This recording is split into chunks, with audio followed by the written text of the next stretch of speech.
The story begins with Kim Sunwoo, a man who one day discovers that he has ended up inside a popular novel, and not as the protagonist, nor as an important character, but barely as a secondary character who hardly influences events. Realizing this, he makes what seems like the most reasonable decision, not to interfere with the plot, and simply live a quiet life in the background. But these kinds of plans rarely work for long, because one day something happens that shouldn't really happen. The novel's protagonist suddenly dies. And here comes a fairly logical question. How can a story continue without its protagonist? Sano, honestly, is not willing to believe it so easily either. But then something even stranger happens. Time suddenly rewinds, and he finds himself back on the first day inside the novel. If I'm honest, this is where things start to get really interesting. Because when the protagonist dies, the story breaks and time begins to reset. That normally means only one thing. This story is clearly about to go down a very different path than it was originally written. This content is an original narrative retelling by the channel author, created with a style, own structure and focus. We reproduce the original material literally and constitute a transformative work. We are at the Magic Academy on admission day, and everyone is doing the first test. Lizzie O'Hun, the only one who trained directly, under the supervision of the president of the Magic Association. She grabbed her sword, swung it once, and all the training dummies were destroyed, with a single clean, perfect, precise blow, and she hasn't even graduated yet. She is a student. Then a girl appeared, Ice Attribute, casts a spell and eliminates all targets at once. People are already talking about her as the best in her class in her second year, and she's good-looking too. But the one who really blew the crowd away was you, Aura, with your fire magic. Not because of the fire, but because it was very sexy, and it burned everything easily. People who saw it said she looked like a professional. And if Lee Seo-hun didn't exist, she would be the most legendary student this academy has ever had. Now it's our loser's turn. Kim Sun-woo, Class A. The professors say he has a talent for enhancement magic. The professor watches her intently. She sees him form a materialization in his hands, a technique that only veteran mages should use. Even Lee Seo-hun is staring. Even Joe is shocked. He launched his mana attack against the dummy, and everyone went crazy. But before it could hit, the ability disappeared. The crowd fell silent. Someone in the crowd says what everyone was thinking. What's the point of materializing if you can't even fire? And so our boy became the biggest joke in the entire academy, which is bad. Right, but here's the thing. He needs to be the joke. Every person who remembers his face, that's fuel. Because Kim Sang-woo runs on a system that no one else in this world has. The more people know who he is, the stronger he gets. Notoriety is a shame for this guy. It's power, and he's going to need every point he can get. All the girls in this academy think he's trash, which for the first time is incredible news. They tell him to stay away, to stop talking to them, to know his place, all because they are obsessed with their friend Lee Seo-hun, the true protagonist, the golden boy, the boy who can do no wrong. But what none of them know, what no one in the whole world knows, is that Lee Seo-hun is destined to die. Who already saw it happen? He already lived through the end, where the hero did oka to him. The world collapses, and everything turns into purple dust. He failed once when our boy decided to believe that this guy would be able to save them all. And now he has returned 7 years earlier, carrying the title of the Academy's clown. Because the only way to save this whole world is to accumulate notoriety points and become strong enough to change history. 232 people memorized his face. Since that 1,000-point disaster in a single day like him, the biggest shame, the boy accumulated 10,000 points. But the bad news is, now the whole school won't let him forget it, his test video. It was published everywhere, and the next morning he walks into class, and everyone recognizes him. Comments fly, people whisper, the boys were canceled at school.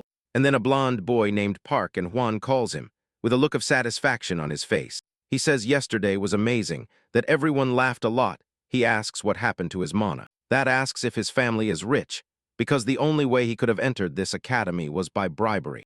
And so, just like that, he declares Kim's new nickname is Trash, and tells him he'd better come running every time Park calls him, or school life will become hell. Cut to the cafeteria. Kim is sitting with Lee Seo-jun, and his best friend without eating as if nothing happened. And from the other side of the room, a girl named Seo-jun is watching them. She doesn't laugh, she doesn't gossip. She stares at Kim, trying to figure one thing out. How the heck the worst student in the entire academy has gotten so close to ESO-jun as to sit at his table. She hates our boy because he's taking away the boy she likes. Nowadays, you can't even have real friends. In the second training session, Kim has been discreetly accumulating his notoriety, buying traits and redistributing his stats. And this time, when he appears before everyone, something is different. Everyone thinks he's going to fail miserably, like on admission day. He does the manifestation, creates a clean blue sphere of mana, then throws it precisely, shooting directly at the training dummy and shattering it completely. The same students who laughed at him yesterday are now standing there with their mouths shut. One of them says he's not that bad. Another says he's much better than they expected. But that it's strange. In a single day, the Academy's biggest clown has shown more growth than some of these guys in a whole year. Suddenly, his phone rings. It's a group with Shinji Yoke, Yoyoung, and Young Hintai, but he only knows Young. She becomes an important character later on, but doesn't yet know her own abilities. So for now, her role is quite small. Then Young asks everyone to say what their specialty is. Excited, what explains to me that he is an elemental manifestation. Still, the other boy says that everyone in the academy already knows, so Seo Jun will be the main one. And the rest will be support.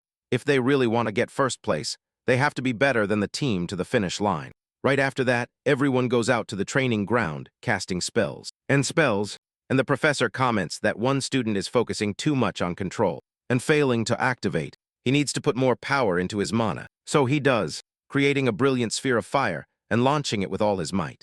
Using all his mana, everyone, even the professor, they are surprised by his talent and natural ability. But the professor believes it's because he's young. He still needs to be polished, because his mana usage is still a bit careless. Then he hears a roar, a huge blue explosion right behind her. It's our Kim, totally excited, because he's doing great. On second thought, the professor realizes that before he was so focused on materialization that he couldn't cast spells correctly. But now, with hardly any mana, he's casting spells perfectly and with control. It's not easy to spot your own mistakes at that age. And with this, today's class ends and everyone goes to rest. Before Kim can leave, the professor calls him to congratulate him, and the boy says he's been training in his free time. Then she asks about mana cultivation, if he's been doing it regularly. The boy realizes that she's noticed his low mana capacity compared to his skill level. But Kim just feels, and the professor tells him that he's good at everything else. His mana capacity is just bad, and he needs to try harder.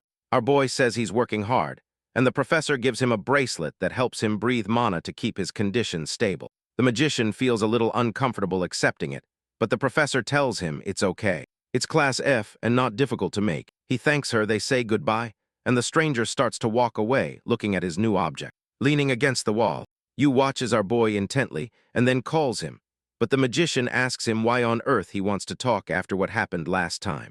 The red-eyed girl says she heard about the group with Seo Hun and Kim, asks how she found out. Joe believes the brat is taking advantage of the high-class mage, but says first place is hers. She turns and leaves, very frustrated, and then Kim wonders why on earth she is so sensitive. The next morning, the boy runs because he's almost late. He tells her that it's the first time they are all together, so they'd better give it their all in the first semester. Everyone seems very excited, and Sin says their team is a bit wild. First place and last place together. Kim is not sure if that's sarcasm. The boy asks if the low-level boy will be able to handle it, because he did terribly on the test.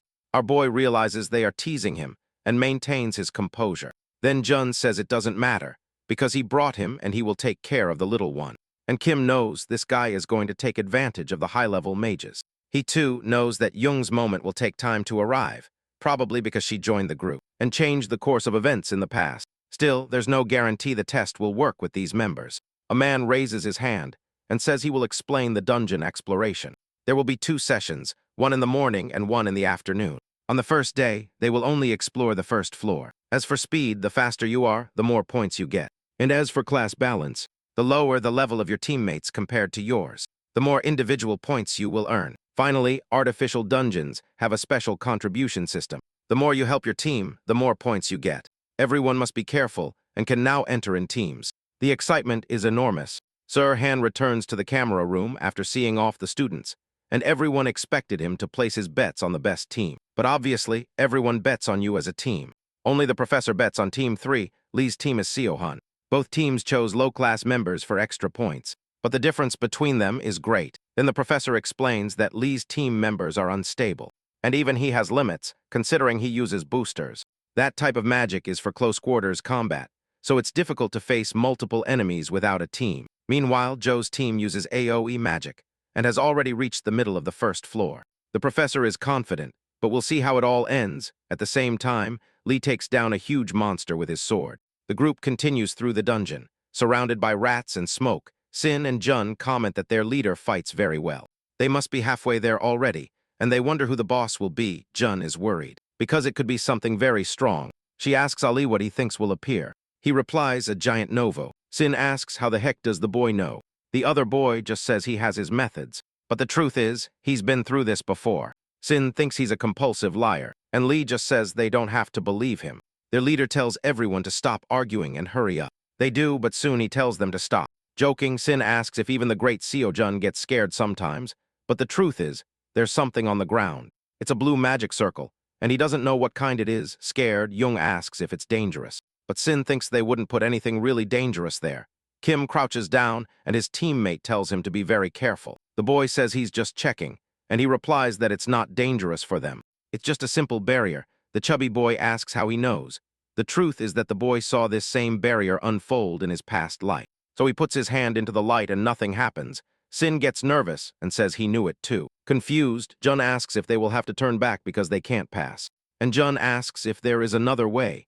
He tells everyone to step back because he is going to try to cut it with his sword. His blow is incredibly strong and precise, and it leaves a visible crack in the magic barrier. Everyone gets excited and celebrates because it worked, but seconds later, it seals completely. And disappointment takes over. Still, the leader doesn't give up so easily. He's going to try again. Then Sim asks if it's his turn to intervene. It seems so, but he still plays more of a supporting role. The boy crouches down and tries to touch the magic barrier. He places his hand on it and notices something strange. Then he says it's going to be complicated, and it might take about 40 minutes. But Kim grabs his hand and tells him he's in charge. Our hero places both hands on the barrier symbol, and it begins to glow. He uses his unique trait, the outsider's advantage, and reads the magic formula. A lot of information appears in a window, such as the location, the floor, the difficulty. And the boss, then he focuses his skills on the circle, and that's it. The barrier begins to lower slowly, everyone excited. The outsider says he did it, and everyone is surprised because it was too fast. The character Lee Seo-hun is surprised and interested. It's another 5,000 points for interest level 1, and the boy is confused by that. But before the team can celebrate, a huge, creepy wolf with an evil red aura appears. It's the boss of the first floor, the giant wolf that is already drooling. Jung comments that Kim was right. Lee steps forward and raises his shining sword towards the beast. He swings a huge, long and huge, and the animal is destroyed, cut in half. Just as one would expect from him, hunting a boss like any other monster. And finally, the mission ends. A man greets him and congratulates Team 3 for coming in second place. He asks who came in first, and of course, it was Team 7, which finished half an hour earlier. But that doesn't really affect him. Meanwhile, Jung says, Joe is scary. He did it in 4 hours and 11 minutes, and if they had taken 2 minutes longer, Team 3 would have finished third. Then Lee thanks Kim, because without him they wouldn't have made it. The two have a very tender moment, and the leader says that if they hadn't broken the barrier so quickly, they would have fallen far behind. He says he should have done better, but Jun says they wouldn't have done well without him either. But yes, it was only the first floor. The team still has time to turn the situation around. Suddenly, someone calls the student, Kim's son, Woo, turns around and sees it's the support magic professor. She has come to make him an offer, to transfer to the support department immediately. At first, he is confused, but then he says he doesn't want that. The professor is surprised. He rejected her without even hearing the conditions, which are a scholarship for special talent worth 5 million. Our boy still doesn't care, and she leaves defeated. Meanwhile, his teammates ask him if he's crazy. They say the boy is terrible at manifestation magic. No one would refuse that offer if they were in his place. And Yu asks him if he's really going to say no. That special talents have a lot of advantages. Smiling, La thanks him and says he's going to stick with manifestation magic. The terrifying girl is surprised by this. Elsewhere, a girl walks by. She notices someone interesting. The boy turns around confused and says hello. Then she calls him Kim Sinbok, acting very flirtatiously. He corrects her, telling her his name is Kim Sanwoo, and she asks him if he's cleaning. Our super disciplined boy says it was dirty, so he cleaned it. The strange girl says that's very cool of him. Then she turns around, says goodbye and wishes Kim a good day. But we see that she actually looks at him with disgust, thinking that it makes no sense to do it. And he gets the achievement girlfriend snail plus 1,000 points. The truth is that the magician was just cleaning to get an achievement still. At least it's done somehow. Someone watches the outsider from afar. And today's class is about monsters. There are humanoids, beasts, flying types, and many more, but the most dangerous of all are the demonized. After saying that, the professor asks if anyone knows why. Kim explains that unless they voluntarily abandon their disguise or reach their anger limit, it's impossible to distinguish them from humans. That's right. They continue to drink human life fluid and control monsters, which basically makes them a nightmare for society. And since they look the same as humans, most people can't distinguish them without special equipment. Special equipment, although sometimes their eyes turn black. Nervous, Ken remembers that this week there was an incident where a demonized person appears for the first time. That's when he defeats one, despite being only a student, and it becomes big news. The boy can handle it. But it's better to check if there's any danger nearby. Still, if he's going to follow Seo Hun, he's going to need money. A little later, Ken is meditating and accumulating mana. It goes up to 200s, but thanks to the blessing of nature, which increased by 12%, the boy gains another 300s. All that training in his free time is finally paying off. Then, out of nowhere, he realizes that the blessing of nature has risen to level 2, and he has unlocked a trait called Heart of Nature. Excited, Kim realizes that buying that blessing was the right decision. The cooldown is long, but his mana regenerates quickly. Recovery increases by 1000% for 1 minute. Still, he can only use it once a day. Kim loves to do a type of manifestation. Then he remembers the professor who wanted to transfer him to support. Breaking barriers is only good for outsiders, because they can't be created. But the scholarship would be very good. He only has 30,800. In his account, being a student means being broke. But the magician thinks there's a quick way to make money with short races. Clearing dungeons, hunting monsters, and selling loot is very dangerous. But there's also the option of climbing towers. Our hero can handle the lower floors, but he's still a student. And he's a minor, so he can't get permission. And it's like a light bulb goes off in the brat's head. That night, someone tells the professors that they saw an impressive student today. Kim Sun-woo, a second-year student, arrived early in the morning and was happily cleaning. The professor adds that he is always very focused and participates in class. The professor says that's how manifestation kids are. Someone tried to get him out of there, but the outsider wasn't going to fall for the trap so easily. Still, it's great to see an active and pleasant student these days. Meanwhile, the brat racks his brains when he realizes he doesn't actually need to be a student, and he thinks of himself as a genius for it, and the brilliant student loved by the professors. It's over, giving him a total of 2,000 points, which makes the boy very happy. Of course, he goes straight to the store and spends 10,000 points, with that creepy aura. This is how Kim is going to get his money, whatever he bought, on Saturday morning. A man asks to see his mage license. Kim hands him the document now with glasses and slicked back. The guard still doesn't look very convinced, but when he checks it on his device, he freezes. As shown, he is a rank mage, Kim Hingwoo, 25 years old, verified, and our boy is delighted.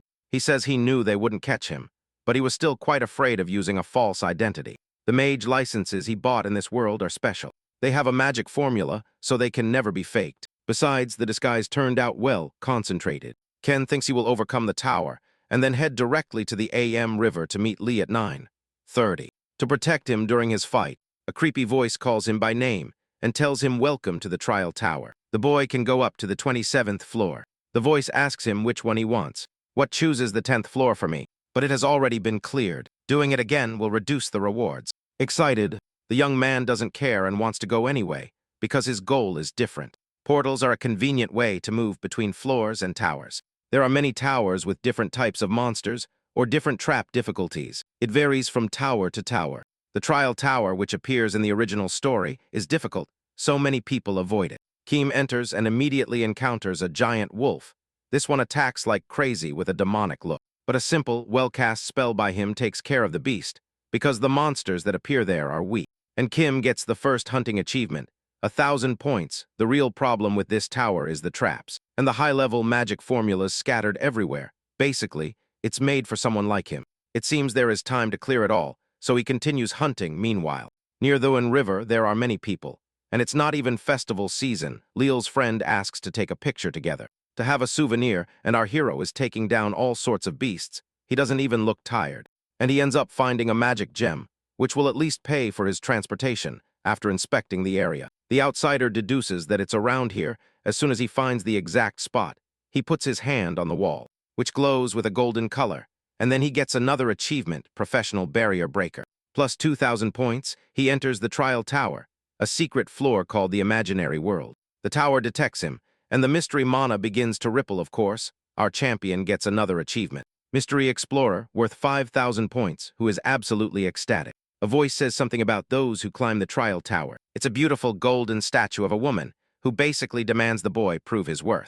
Her eyes light up, and a wave of power spills out, and a lot of small stars sprout from the flowers. Except they are not stars, they are a lot of laughing fairies. They are C-rank monsters, so they are not that strong. The problem is that the little fairies go crazy when they see humans. So he spears one of them in the target. He knows speed is the key to beating them. So he starts hitting like crazy, hoping his attacks will reach the flower fairies. Suddenly, Kim stops and puts his hands on the magic barrier and realizes that, even if he defeats all the fairies, he still won't be able to get past this floor. He knows he can't show his uniqueness that way. So he activates the outsider's advantage, reciting the magic formula, but the statue still insists he has to prove his worth. Kim, furthermore, has the particularity of being able to interpret that formula basically. All the skills he has acquired as an outsider, he gets another achievement, recognized by the trial tower. 10,000 points, and the tower grants him a blessing, a D-rank adaptive trait. Our hero obtains an enchanted book, the soul of a red dragon, a sacred herb seed, and 5 sacred herbs. In addition, his magic goes up 5 levels. His mana recovery speed increases by 20%, and all his magic power increases by 10%. The tower congratulates him for clearing the secret floor. Meanwhile, the festival begins, but Lee notices something strange in the photo they took earlier. There's a creepy guy behind them who doesn't look human. The old man in the top hat is a mime, stumbling. The guy tries to pass himself off as human, and Kim realizes it's almost 9:30, so because he hasn't arrived yet. The creepy being realizes that our hero will have to deal with it, because it's part of the main story. If he rushes and alters the natural course of events, something could go wrong. A civilian asks him if he's okay. The monster looks threatening with a red aura. Kim will have to do something. Unfortunately, the civilian receives a fatal blow. The monster's fist goes straight into his chest, and then he throws him aside as if nothing happened. And the old man turns out to be incredibly muscular.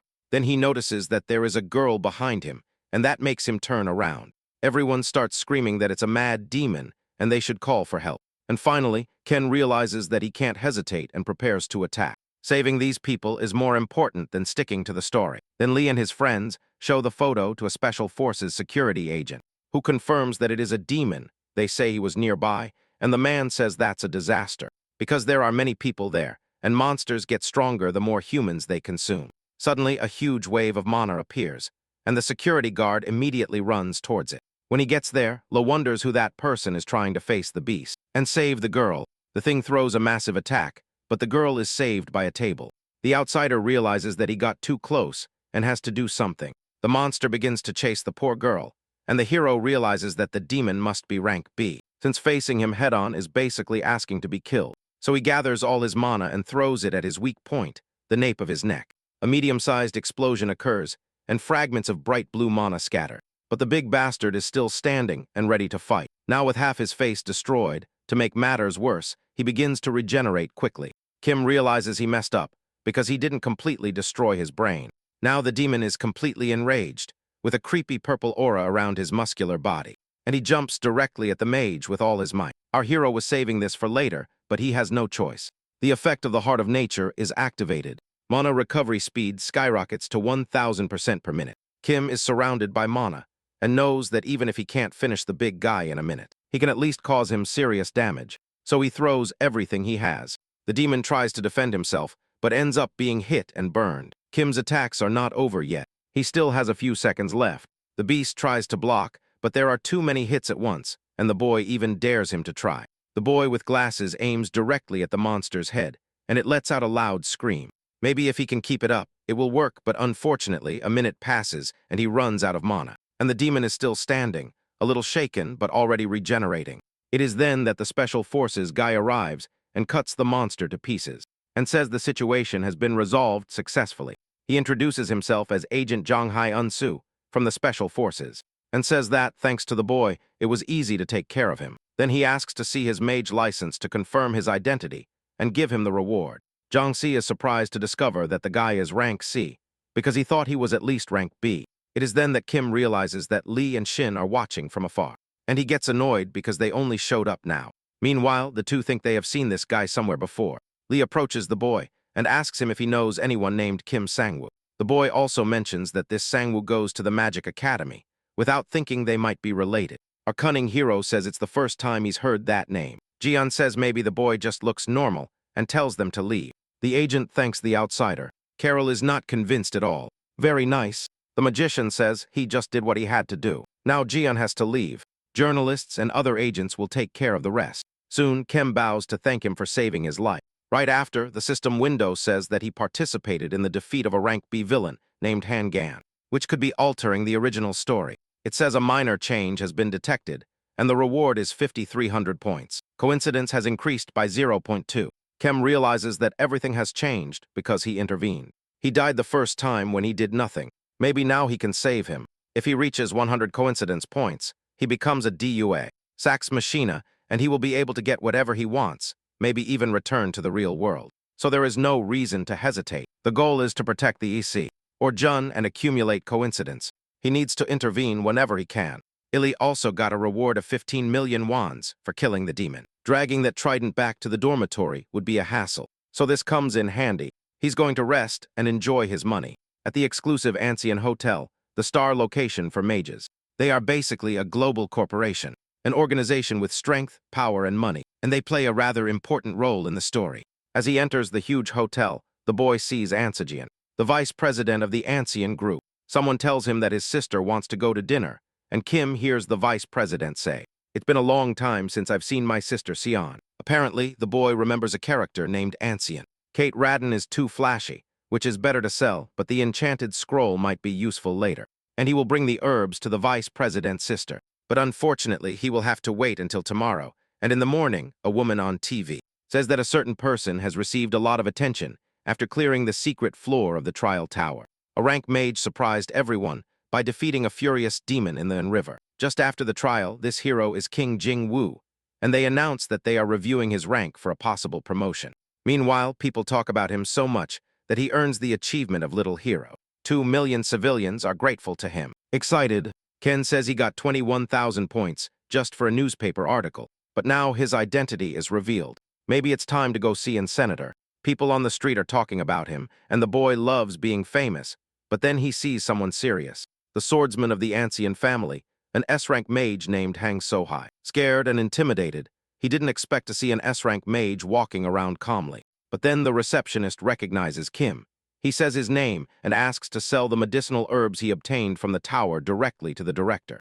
The woman says it's interesting to have the man of the moment still with her. The best thing is the object he brought. Sean can feel the energy it gives off, but it doesn't have the small mana threads that most medicinal herbs have. So she says it will be difficult to work with such an exceptional herb and asks Ken how he discovered what it does. Ken says he has been studying medicine for a long time and believes it is a special medicinal ingredient. It greatly increases the effectiveness of other ingredients, but on its own it does nothing. At this moment, no one knows how to handle this herb. The solution is a genius pharmaceutical who is right there, but she is not entirely convinced. She comments on how important the herb itself is and asks Ken if he has any specific conditions. Our cunning friend wants 5 million won and a 0.005% stake in Anzung's pharmaceutical division. Xion is confused by that percentage. It seems the boy has no idea how big his group really is. And then Kim says that stocks are more important than money. Once the sacred herb is commercialized, it will take over the pharmaceutical market. The woman wants an offer for a different audience, but the boy had already foreseen it. So he asks for VIP access to the auction if she wants a special potion, although she will still pay. Then Si-jun asks him if he wants her to be his messenger. Ken says that in return, he will reveal the weaknesses of his brother and Si-hin. Our boy knows that she wants to take control of the Hansun group and desires it so much that she doesn't even care about destroying her family. Meanwhile, the demons regret Hangan's defeat because they could have entered before he went mad. The monster gets agitated and shouts that he could have saved him. Then the other demon tells Bakken to calm down. It's an order. Helping a companion who has gone mad in the middle of a large crowd of humans would only put them in danger. But the other one remains agitated, saying he can no longer stand living in the shadows like this, and promises that he will finish off that idiot, Kim Hingwoo.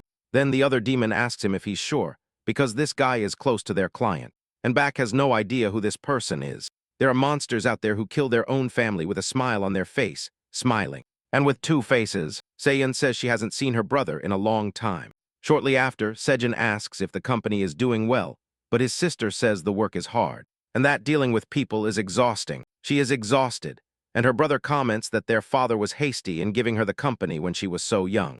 And Sejin thinks that if it's too much for him, he can give her the rights at any time. Meanwhile, Kim saved his contact, thinking that using 2 accounts should be safe. And besides, everything went well thanks to her. The boy feels much calmer. He must be very intelligent. He is probably checking if the weakness he mentioned is really useful information. Then Kim receives a message from Sion, saying that she will only be his messenger for a month. She says she will send him the advance payment today, and asks if he needs anything else. Ancien trusts him. It's another 1,000 points faster than he expected. He asked for a potion.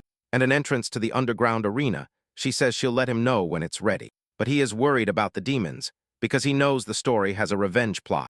So he decides to buy a lethal intensity sensor, which allows him to sense when someone wants to attack him within a 500-meter radius. But unfortunately, it costs 50,000 points. Still, he needs it. If he thinks of it as the price of his life, it's easier to accept. A few days later, the potion is ready. A mixture of divine herbs. The side effects are brutal. It increases mana recovery speed by 500% for 5 minutes. But after that, he will have no mana for 30 minutes. Suspicious, Se-yun finds it strange that such a skilled mage would want a potion like that. And besides, how is it that this guy knows so much about her and her family? She says she investigated her brother's personal movements as soon as Kim mentioned his weakness. And it was shocking. He always had a dark side, but she never imagined he had actually killed someone. And there are even indications of contact with suspicious demons. She wants to know how the boy knew all this, but we know it's because he knows the original story. And Sejin is greedy and allies himself with a demon, becoming a villain. Being cunning, Kim says he will tell her if she gives him 5% of the profits from Insang's pharma. Se-yun says it would be easier to tell him that she is not going to tell him. And as for the arena entrance, it seems it cannot be transferred. The two will have to enter together. Pay attention. The outsider comments that this is why she is dressed like this. She asks him what his plan is inside. And he replies that he has made money and now has to multiply it. Furious, Xion snaps at him that he is going to use the money he earned to bet. Kim just feels, and she thinks he's crazy, which disappoints her. Her interest significantly decreases, but the magician doesn't care at all, and picks up a golden rabbit mask. When he leaves the arena, he will have even more confidence. They speak with a mysterious masked man, who gives them a VIP bracelet, and tells them he hasn't seen them in a long time. Then Kim realizes that that guy is the great villain and S-class demon. Harry Ang. Of course he's here. He's the one who runs this arena. Our hero must be careful not to get involved in it. Sion says there are a lot of people there. The atmosphere is very lively. And Kim says it's probably because of Jan Hong Ho, the most popular fighter right now. A mage who has been champion for 3 years, basically a class. Then the woman realizes they won't make much money, because everyone is going to bet on him, but of course, our boy has a plan, and asks to make a bet, so he bets 530 million on Yang Hongho's opponent. Shin is completely confused and speechless, because she doesn't even know who the opponent is. Ryan is told that a rookie just bet that amount of money on Hongho's enemy. The only thing known about him is his rabbit mask. The demon remembers and says that amount probably means nothing to him. Maybe he's just a rich guy with very bad taste. Meanwhile, Bak finds out that Kim is in the arena. And he's happy because before this he had no information about him. He calls a car and says that tonight they will avenge Hangan. In the arena, the situation is tense. 2 people are fighting hard. The one who is losing asks to surrender, and that is the winner of the first round. Everyone is angry. He surrendered, and many people probably lost a lot of money, Sajan thinks. Since it's an underground fight, the atmosphere is much more brutal still. The organizers don't let it go beyond a knockout, and now it's Ryan with 530 million. Bet on him against Yang Gong, who with 2.8 billion. Kim, excited, realizes that everyone played it safe. And bet on the usual winner. People say that some lunatic bet that amount on Ryan, and if he loses, he won't get anything back. The hero doesn't care, because if everything goes as planned, he'll win 6 times more. And when the fighters come out, Sion says the weight difference makes no sense. The outsider admits the guy is thinner than he expected, but money isn't the only reason the boy came. It's because of the main villains of the John group in the main story, because Ryan ends up joining their team. So Kim wanted to see him fight at least once. Nervous, the young man repeats to himself that it was written in the original story. So everything will be fine. The skinny boy has never lost in the underground arena. Young complains that the levels have dropped. He has to fight someone like this, and he's going to finish him off quickly. He immediately charges at the pale boy like crazy, but the other one dodges him with great ease. Unfortunately, right after that, he takes a hard hit. It throws him hard against the ring wall, and Kim is no longer so sure he can win. Meanwhile, Beck's car arrives at the underground arena. The demon wants to intervene now, but it's not safe to get involved in one of Rijan's events. Everything ends at 10:30, so there's no rush to eliminate Kim and in the arena. Ryan is taking hit after hit, The skinny boy is basically being used as a punching bag. Yang tells him to know his place and get out, and then kicks him brutally. It looks like the long-haired boy has been shattered, and the huge, muscular guy wins. The outsider is completely speechless, but when everything seems to be over, a spear pierces Yang's chest from behind. Yang looks like some kind of undead, but he can still fight a little, which only makes the big guy even angrier. And he charges with everything at the skinny guy. Then he creates a lot of purple aura spikes and throws them all at Yang, who takes the hits directly in the torso. It doesn't look like he's going to survive. The man collapses in the middle of the arena, shattered. Meanwhile, the audience doesn't know how to react, and Zeon is completely shocked. Ken says his work here is done. It's time to leave, but the demon boss thinks that's too convenient. Raijin only won because Jan let his guard down, but he senses something more behind that bet, and orders his subordinate to find the man who won today's bet. Outside, Sion asks how the young man knew the skinny guy would win. Kim says it was just a guess, and she complains that he never tells her anything. Thanks to the bet, the boy now has over 3 billion in his account, and has also achieved the unparalleled gambler achievement. And Sion trusts him. His interest level is 7,000 points. He's getting back the points he spent. But then suddenly the killing intent activates. He knows that in the original story, there was a demon who wanted to avenge Hank. The woman asks, "What's wrong with Kim?" And he takes the opportunity to ask her for a favor. Then Sean says they have changed their movements back, tells his subordinate to stop the car, and kill that son of a bitch right there Sao out of the car, and realizes the woman isn't there. Then he wonders if Kim really eliminated Hank, because the guy is a complete idiot and not even physically trained. His energy is weak. The hero wastes no time and takes his special 5-minute potion. It tastes horrible, but now he's ready to attack. Kim knew for a long time that this guy was after him. Beck thinks his energy has changed, but he's still not scary. Then the demon summons a lot of fire spears. Surprised, the magician has realized his presence right after he throws them all at once very fast. The hero already had ready his blue magic orb, and also his spear. The two powers collide in a wave of brilliant explosions. But Beck still has 2 attacks aimed directly at the boy, and they approach quickly. The outsider will have to move quickly. A huge explosion occurs in the park, and Sion is worried inside the car. Earlier, Kim said he thinks someone has been following him. She asks him if it's a rival company of Anzung. He replies that it's something like that. Then he asks her to go somewhere where there are no people, but she asks him if the boy will be able to handle the guy. He replies that it won't be easy. His mana is much higher than a rank B, so Kim needs Sion's help in the fight. The magician manages to dodge both fire spears and thinks it's nothing, because in his first year he was a booster type. Beck asks him if all he knows how to do is dodge, and prepares more spears. Surprised, Kim realizes that this time they are faster. He is forced to throw himself to the side with all his might. The demon gets frustrated, and now our hero only has a few minutes left of the potion. It's time to end this once and for all. So the magician activates the heart of nature. It is then that Beck realizes that the young man has become even stronger, and the hero charges the villain at breakneck speed. To defend himself, the redhead creates more spears. Still, he knows the situation has become dangerous if he can't block this. He's finished, so he grabs one of his fire spears and forms a circle around himself. But Kemp's blue power orb is already ready, and he shoots with all his might at Beck's chest. He couldn't defend himself from that, but there's more where that came from. Ken can't afford to leave a gap, and he launches another strong attack at the demon.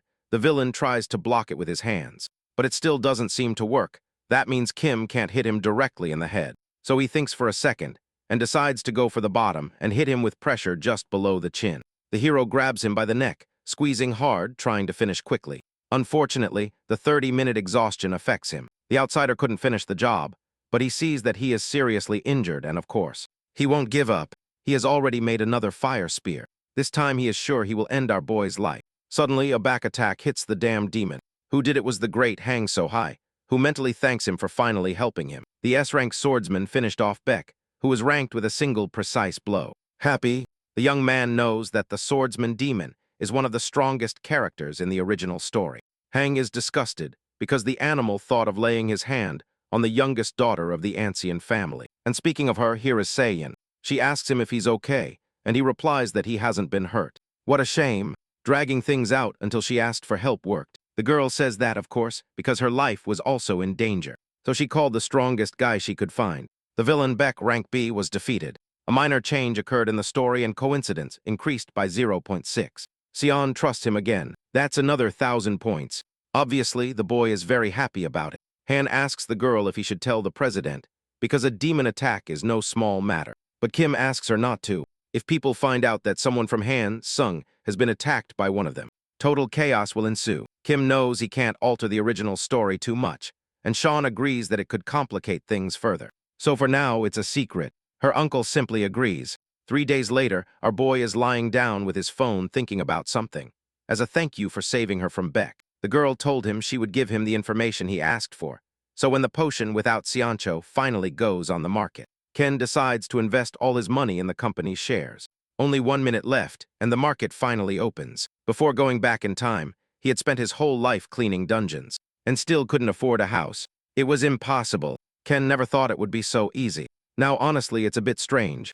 Then he receives a message from Sean, asking him to go for a snack with her, because she has a special gift. He immediately goes to the cafe, and realizes that she is already there. Kim says that the pharmaceutical company's shares have skyrocketed today. He has made a lot of money thanks to her. Sean asks him if he managed to earn 5 billion, but it was 3 in a single day.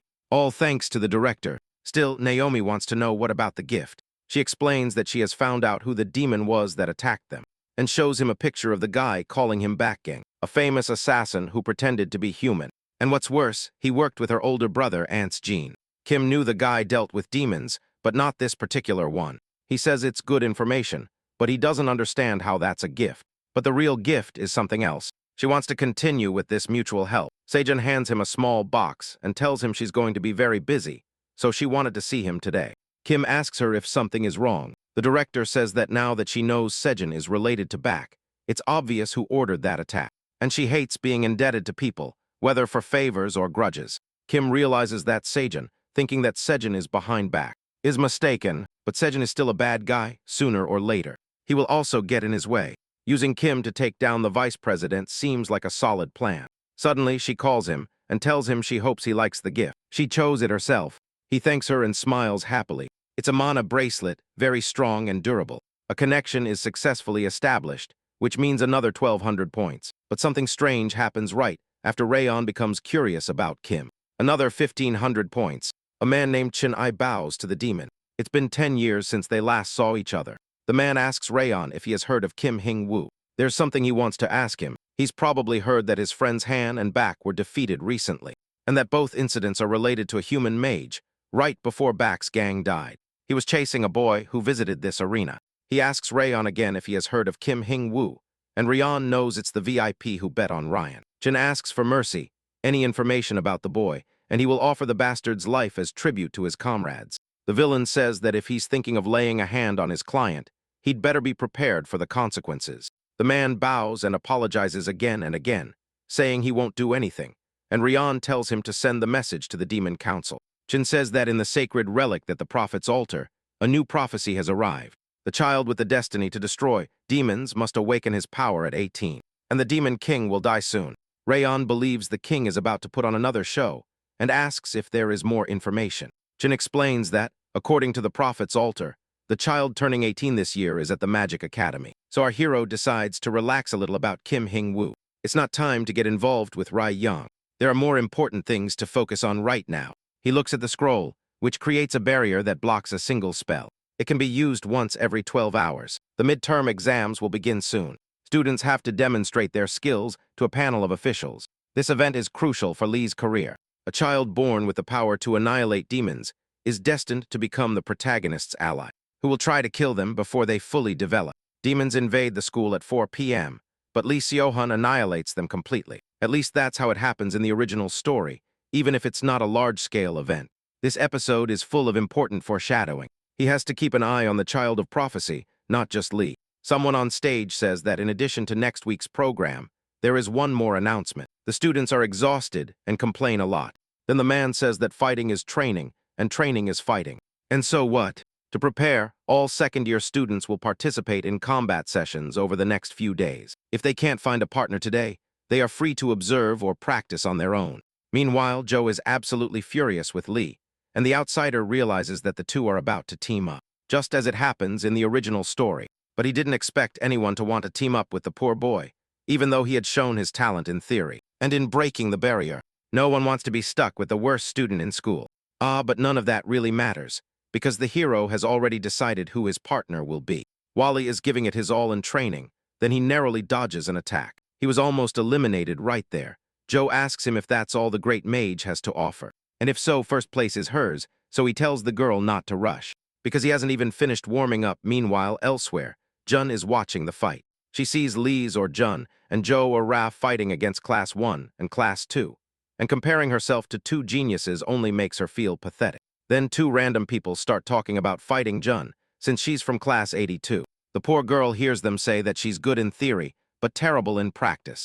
They say they feel sorry for people like her, as if her talent doesn't match her intelligence. At least she's nice, so Jun gets nervous and casts a strong wave of ice mana directly at a training dummy. But unfortunately, it doesn't even move. She exclaims that it doesn't work no matter how hard she tries. Then Kim appears and tells her that her ice materialization is weak, and that moreover, the ice isn't even cold and her accuracy is terrible. That shows her fundamentals are weak.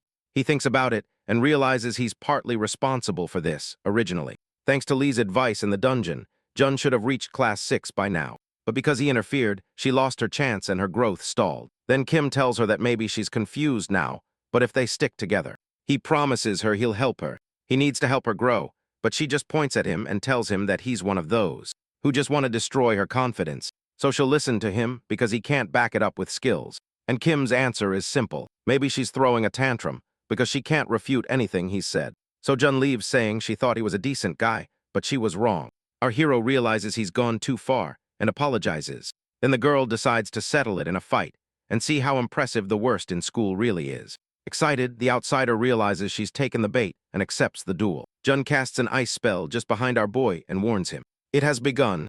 A lot of ice spikes are launched around him. And Kim realizes that when she gets serious, the intensity of her materialization changes. He says she's actually doing very well, but her attack pattern is simple. Basically, she's just forcing the existence of ice power, and that makes her tense. He says he'll teach her a different approach. Then this time, he raises his hands, and she casts a more precise and stronger attack directly at him, and a freezing explosion forms. Luckily, Ken manages to dodge it. Jun realizes she's done something useful, something she couldn't do even after training. Like crazy, a huge wall of solid ice forms, and our favorite magician lands right on top of it. He thinks that for someone to unlock their ability, they first need the right trigger. As expected, provocation was the answer. Then Jun asks him how he plans to win if he's just going to keep running away. Maybe he doesn't even want to form a team. Kim explains that all novice manifestation mages have one thing in common. Then he lunges at her at terrifying speed, saying that once you get close, it's easy to finish them off. He hits her with a concentrated mana sphere and Jun falls backward. Trying to block it, all that power is obvious to her, but the outsider extinguishes it in an instant. Then he says it was a good fight. Jun sits on the ground annoyed at having lost, and says maybe she really needs to learn magic from him. Kim offers her his hand, and explains that she simply didn't know how to bring out her talent. Smiling, he tells her he'll help her and that they can do it together, thinking she'll also help him improve. They shake hands and the deal is closed. Jun says she'll trust him just this once, and he'd better teach her well. Now she trusts him and is on his side at level 1. From now on, she'll have to do attribute adaptation training. While handing her an ice cube, he says, all magic begins with adaptation, which basically means understanding your attributes, and that's what determines how good you are at manifesting. In other words, she won't get better no matter how much she practices. Jung says attribute adaptation training also counts as training, but she's never heard of such a method, and she freezes, as if everything around her stops. Kim explains that feeling your own body is the easiest and fastest way to adapt quickly. That night, surrounded by corpses, Chin asks if they are all there and as requested. All active demons gather around the Magic Academy. It's time to find the Child of Prophecy and infiltrate the school next week. According to their undercover collaborator, security is lower during exams. A demon says the time has finally come, and another asks what happened to Rion's request for help. Chin just says it didn't work. The master has something more important for the future of his race.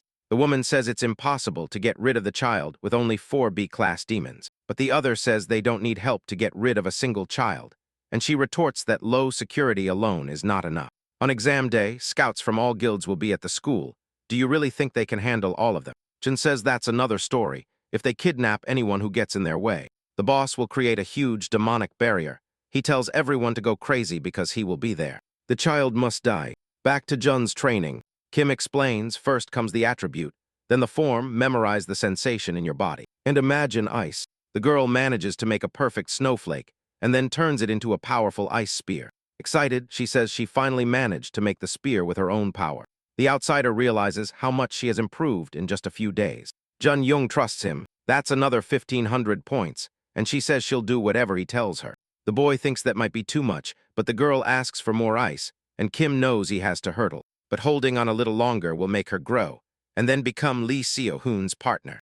Mysteriously, someone watches Young from afar in the ice pool and wonders what the heck she's doing. It looks like bullying. Extreme bullying at the Magic Academy is not okay. The professors must find out about this. Someone approaches the interfering girl from behind and tells her that it's beautiful to see talented students grow. The girl tells the lady, Lee, that it's worrying, but she explains that it's just a tribute adaptation training, and that she has been observing him since the first day, and that Jung has greatly improved her mana control in a very short time. It's impressive, but even more impressive is how quickly a certain student assessed the situation. She immediately understood his problem and helped him. The girl asks if it was Kim, and the professor feels, thinking that the girl only knew the names of the best students. Then Ms. Lee says that Sunwoo has great potential, so remembering his name is a good idea. But the girl says he's the worst in school, and he helps others that way. How is he supposed to improve? The professor says the boy should be given a chance to prove his skills in the exam. A little later, Kim realizes he's messed up, because he saw a special discount on a dimensional backpack with a capacity of 30 kilograms. But it only lasts 5 days. That item is incredibly valuable, because it allows you to summon objects from anywhere, ideal for combat in daily life. But it costs 20,000 and he only has 8,500. And these discounts only appear when you're broke. Our favorite magician needs a way to get 11,500 points in 5 days. Suddenly, he receives a message from Ms. Lee Young, calling him to the director's office before class. Yu Era, Park Wan, and Kim's son, Woo, were the 3 students selected for the special second-year class on manifestation. It is an advanced class for students with great potential, regardless of their grades. Wacken realizes that Lee was in that class. If he enters, he will be able to interact more with him. Then Park Rankfat says he doesn't want Sunwoo in the special class. The blonde boy is one of the best of the year, and he finds it unfair to have to put up with the worst student in school. He even asks number 2 to say something. She says she doesn't care at all and tells him to worry about himself. Annoyed, Park thinks that's why he doesn't have friends. Then the professor asks what Kim thinks about the complaint. He says that if the problem is classification, then it's time to move up. Then the woman says that before he can join the class, he will have to prove his worth in the exams, getting a score of 80 or more. Later, Kim talks excitedly with Jun and tells her that if everything goes as planned, everything will be fine. The second-year exam is a cooperative thing. You team up with a partner and fight a monster, the green giant. If you focus on the weak points of its body, it will fall instantly, but the spot changes each time, and it's hard to find. So most students get good grades simply by surviving the attacks. But true geniuses manage to kill the monsters. All the spectators applaud and say it's exactly what was expected of Lee Seo-hoon, and that his partner is also very good. Now it's time for the lower-ranked guys to move up. The outsider tells Jung to clear the way and rushes off. Then the girl freezes the entire floor and creates a huge wall of solid ice. The boy jumps over it and lands on the ice with special boots. People start commenting that it's the boy who was ridiculed in the ranking test, and they hope he doesn't run out of mana again. 254 people watch Kim like hawks. It's worth 1,000 points, and everyone thinks it's going to be awkward. Then the outsider's advantage is activated, and this time our hero isn't going to make a joke. He immediately launches an incredibly strong mana attack at one of the giants. Hitting it right in its weak spot, it is completely destroyed, and Chin already has another attack ready. The big green monster lunges at him with all its might. Totally elated, the boy says it will be easier than he thought. But then Chin haws in the stands, and that distracts him. Just as the giant attacks, Kim launches his mana beam anyway and hits the monster in the shoulder. Not hitting its head, people criticize how badly he did. But the only thing the boy can think about is that the mentor behind the attack is at the school. He definitely plans to storm the school, but they were supposed to appear at 4. After the exam, Jun shouts at Kim to focus, and the giant throws a huge punch, which cracks the ground and sends our hero flying. The girl doesn't waste a second and throws ice spears at the enemy. They hit him in several places and even partially freeze him. Jun tells Kim to wake up and focus on the fight. Then she helps him up, but the monster has already recovered and is preparing for another attack. Our hero just says, "Move," and hits the giant with a deafening mana beam. They are both exhausted, but then something happens. Everyone in the crowd is speechless. The 2 monsters are defeated, and people say the worst boy in school has incredible combat level. The principal, watching from the stands, says the boy is good. No one thought they would see a fight like that, and that the girl fighting with him has incredibly good complementary skills. Jun hugs Kim, she's very happy, but our hero is still worried.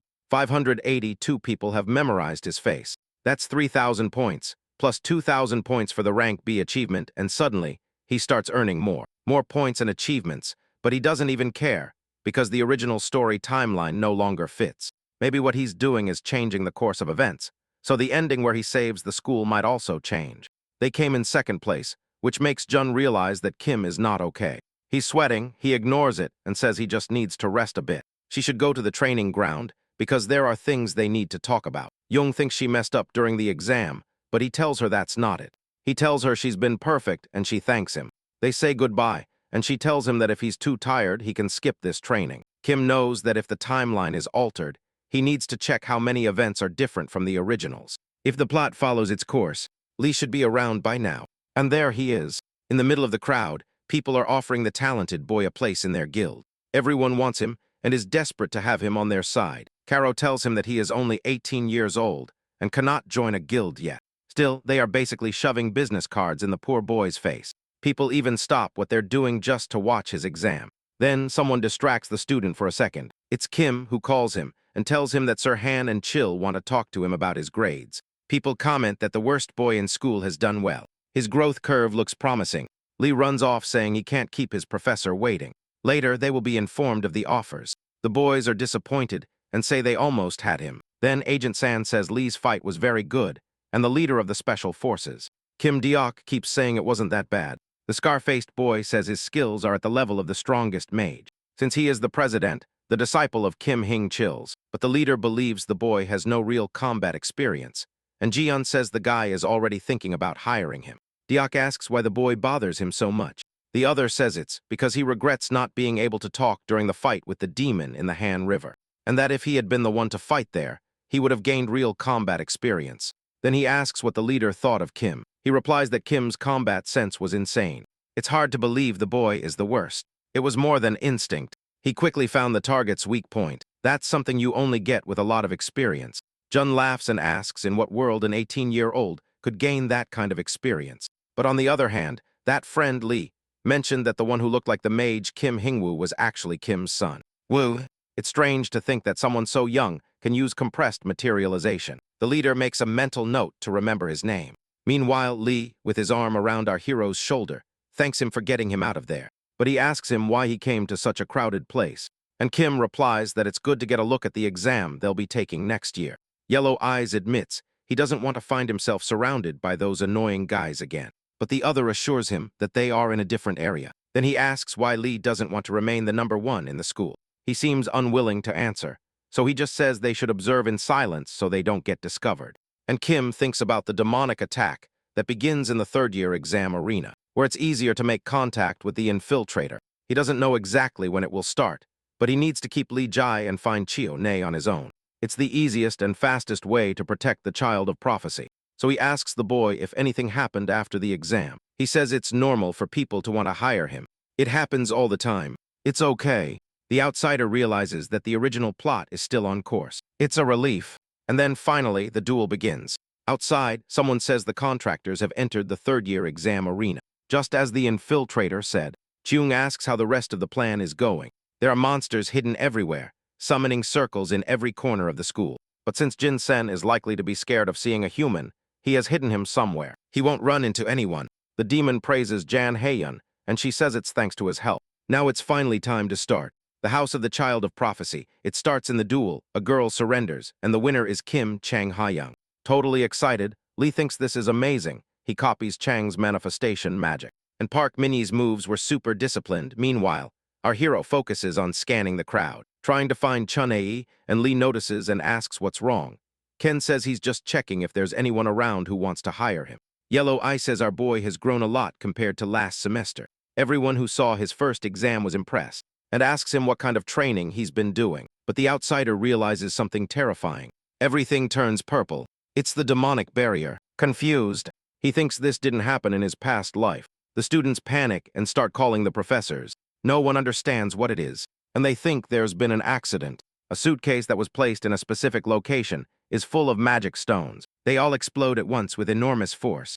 High up in the dome, demonic red eyes watch it all. Chan orders them to attack, and nasty goblins jump out chasing anyone they see. The loudspeakers announce that monsters have invaded the school, and everyone must evacuate to this safe zone. But the professors, contractors, and expert mages are trapped inside the barrier. No one is going to help, and the child of prophecy will be forced to rebel. Special agents are there attacking and protecting people as best they can. Jian and Do, who were prepared. Chan did not expect that. They were only there to watch Lee's fight. And now they are taking down the monster horde and saving people. The yellow-eyed boy wonders if the special forces have come to see him. Perhaps it is Oak's leader's team. A teacher says they will come out as soon as the barrier opens, so there is no need to be afraid. And Kim knows that with those strong guys there, they can still manage to turn the situation around. But the problem is, how on earth do you raise this barrier? People start yelling at the mages to help them, and tell them they should have stayed inside the arena. Kim Jun, the support instructor, explains that to solve the barrier problem, they will need a higher-ranked support mage, but there is no one like that there, and that type of person is uncommon. Still, the instructor tells them to look further, because this is going to take half an hour. Someone asks how she expects them to last 30 minutes with only 2 special agents, and Kim knows that is impossible. Chin's barrier skills are the best in the world, even in the original story. If it hadn't been a surprise attack, Lee wouldn't have beaten him, so Kim has no choice. He's going to have to intervene. But then Yang Yang appears first and says she is an A-rank support mage. She promises that she will take care of everything. The hero knows that saying the girl is a demon at this point would only make everything look suspicious instead of helping. With a smile, the infiltrator says she's going to start and she needs help. People seem calmer now, but we know it's a problem. Lee is relieved and says they will get out of this soon. But Kim disagrees. He grabs his friend by the arm and tells him to follow him. The instructor realizes something is wrong. As he lifts the barrier on one side, the other side becomes blocked. That thing is only getting stronger. Chin realizes that Kim Jun is starting to suspect something, and realizes he needs to draw some attention. Meanwhile, the 2 special agents continue to take down the demon goblins, but some change direction, and one of them jumps directly onto Yang. But luckily or unluckily, this huge spear shatters him. It was a perfect shot from Diak, who asks if he's okay. Smiling, Yang thanks him and tells him that thanks to him, he survived. And the leader believes the girl is helping. Without losing concentration, she turns around and takes down a few more green monsters, and Jian yells that his boss almost got caught. And the other guy replies that if that happens, he'll turn in his badge. They both fight like crazy, and the monsters keep coming then. The youngest agent promises that he will protect her for the honor of the special forces. The demon woman just thanks him as she continues to block everyone's path. Far away, Lee asks why Kim brought him there, and the answer is that there's no one around, and that he's going to raise the barrier. The protagonist asks about the work being done on the front line, and the hero tells him the truth about the story. The boy is surprised to find out she's an imposter, and says he's going to tell everyone. But Ken explains that he has no proof. He tells him that the boy can prove it, and he's even gotten a special offer because he knows how to raise barriers. But the other boy says no one will believe him. So once the hero raises the barrier, the protagonist will tell everyone. Obviously, everyone will believe him when a ranked genius says it, not just a student. Although Lee doubts the boy can actually raise it, they decide to try. First, Kim places his hands on the circle and begins, of course. He activates his outsider advantages. First, the magic formula begins to be deciphered, and the barrier rises slowly. Yang is surprised that the great demon barrier is failing. The outsider wipes his hands and says it was no big deal, and tells his friend to deal with the situation now. But he wants to ask him something. Why is he trying to hide what he's done? It would be great if his abilities were recognized. The boy says that's enough to keep all this a secret. Meanwhile, Chen calls Yang useless for not being able to maintain the barrier, and the demon woman wonders who did it, since she had sealed it twice. Yang thanks them both for their work, and says that they will take care of the rest now. Without wasting time, everyone starts attacking the different monsters. The professor's power is truly impressive, and Miss Lee is no joke either. She uses yellow lightning power that makes the goblin explode. The man applauds and says it was amazing, and the woman says her attacks are still as strong as ever.